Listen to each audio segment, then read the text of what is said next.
Hello guys, welcome back to today's video, and today I'm going to be showing you guys the top 5 ways to expand your inventory in Adopt Me. If you're new here, please make sure to like and subscribe while we move on to the first tip.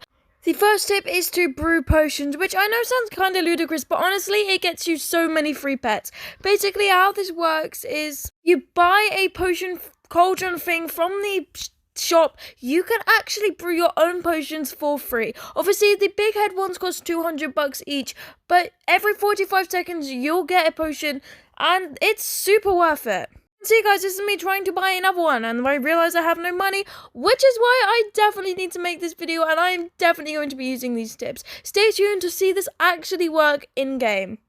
But yeah guys, every 45 seconds I can collect a big head potion. I usually collect about 9 each time just to trade, which only takes about 2 minutes, which in my opinion is pretty good for a free pet. As you can see, I'm just collecting them here, and yeah. Basically just head into the game saying that you're trading big head potions for any pet, and just, yeah. Okay guys, so this is our trade request, which for 9 big head potions, the Banded Palm Civet, which in my opinion is actually pretty good as it's the uncommon from the Southeast Asia egg, which obviously will eventually go out of game. So, you know, it's a Gumball pet, which in my opinion is pretty good. And if you guys think it's good, please make sure to like and subscribe as we move on to the next tip, which is definitely worth it. And they accepted, yay! Also guys, I would just like to thank you because I just hit 50 subscribers, which I know doesn't sound like a lot, but to me it is because I work so hard on these videos and I am super happy and grateful. Thank you so much guys. But anyway, the next tip is to hatch the Gumball eggs because they're much better than the pet eggs that you can get, and although they do cost a bit of money, they are definitely worth it in the long run and you can trade these off for pretty good things. But also guys, quick side thing, grappling hooks are so underrated in this game. That was a pretty poor example of what grappling hooks can do, but they can get you so fast, so fast. Especially if you're heading to the campsite like I am, it is super hard to get for campsite showers. And as you can see, I got all the way to the campsite literally just through, you know, from all the way over there, literally just by pressing the campsite thing, which in my opinion is really good. But anyway guys, I guess it's time to see what we're going to get from this egg, and I am super excited to see because, well, I love hatching Southeast Asia eggs because in my opinion, all the pets in this egg are super pretty, and yeah, it's one of my favourite eggs, other than the fossil egg, because those pets are super cute. Anyway guys, we got a Malio bird. The next tip is to learn values. There are so many values in this game that you need to get ahead of to make sure you don't cash yourself in and lose. The first values I'm going to be going over is preppy values, which is basically what people pay for pets because they think they look pretty. Just like how this neon poodle here would technically be worth more than a neon shark in preppy values.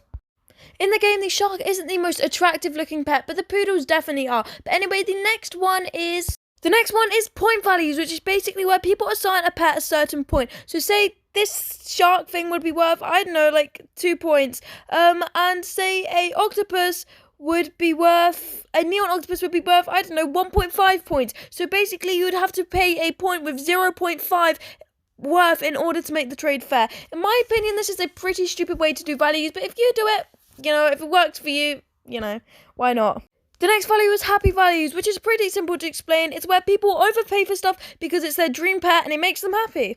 Guys, it is important to learn your values. The next tip is to save up for stuff because there have been so many times where I have been trying to get stuff when they start, but I just don't have enough money. I used this with the ocean eggs where I had saved up money, and I actually now have 50 ocean eggs that I'm saving up until they're worth something, literally just because I bought so many of them because I had the money saved up. And after that, I also saved up for the next egg after that, which I think was the mythic egg, and meant that I was able to buy lots of mythic eggs before the game, well, before they sort of became easier to get.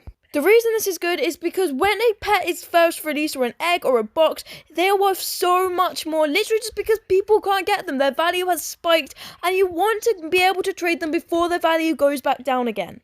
I use this with gorilla boxes and I got some pretty awesome trades. And I guess guys, this leads me on to my next point, which is only trading for overpays, which is basically ignoring happy values, because if you use happy values you are more likely to, well, worsen your inventory. And I'm going to be showing you guys examples of trades that I got which I think were good, which is like this gorilla for this flower power duckling, which in my opinion is definitely a win because, yeah, this ride polar bear for a brown bear. I actually really wanted a brown bear. This helicopter for an Aussie egg, in my opinion, that's good. This, in my opinion, was a huge overpay. All these neons for the reindeer because it was their dream pet, which I would have definitely overpaid for a bee, well, the neon flower bee, if I hadn't have gotten that trade. So I was super happy with that trade. The next one is this trade again. I think this was one of their dream pets, and I got 2 Neons and 2 of the out-of-game gorillas, which I was super happy with. But yeah, let me find one more. This one was a flower power duckling when they first come out, literally just for a neon ant, which ants on their own aren't worth a lot, but you know what, I am actually pretty happy with that trade because the neon ant takes time to make, and actually, yeah, they're kind of ugly, never mind. Okay guys, the neon ant leads me on nicely to my last final tip, which is to make neons. Neons are worth a lot, and one way to really quickly make neons like this neon snowman I made in half an hour is literally to trade for the full-grown version of the pet. Literally buy that pet and a few pet ads. You can get an older version of that pet, pristine or full-grown, for really cheap, and it really helps making neons. I myself I'm pretty lazy, and I'm not the biggest fan of making neons, which means I myself found myself guilty of overpaying for neons. But in my opinion, it is definitely worth it because I get huge overpays for my neons, which I trade. Because again, people like me, they are too lazy to make them, and I know eventually, especially when these pets get older, I can get huge overpays for these neons, which obviously is super useful. But anyway guys, if any of these tips helps you, please make sure to like and subscribe, and I hope you have an amazing day. Bye!